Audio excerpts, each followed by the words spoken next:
চীনের খুব ঘনিষ্ঠ প্রতিবেশী হতে চাই ডক্টর মোহাম্মদ ইউনূস।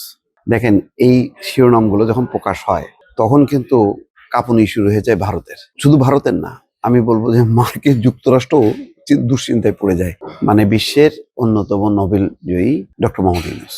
অন্য কোনো নোবেল জয়ী কি এখন পৃথিবীর কোনো রাষ্ট্রের প্রধান না, ডক্টর মোহাম্মদ ইউনূস প্রধান, এবং তিনি নোবেল জয়ী। ফলে তার গুরুত্ব এই মুহূর্তে অন্যতম।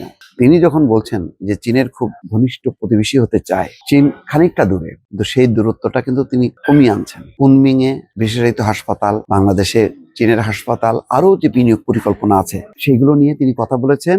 যে চীনের ইউনান প্রদেশের গভর্নর ওয়াং উইবো, দেখেন, একটা প্রদেশের, ইউনান প্রদেশের, তার মানে বাংলাদেশের সবচেয়ে নিকটবর্তী মানে চীনের অঞ্চলটা হচ্ছে ইউনান প্রদেশ।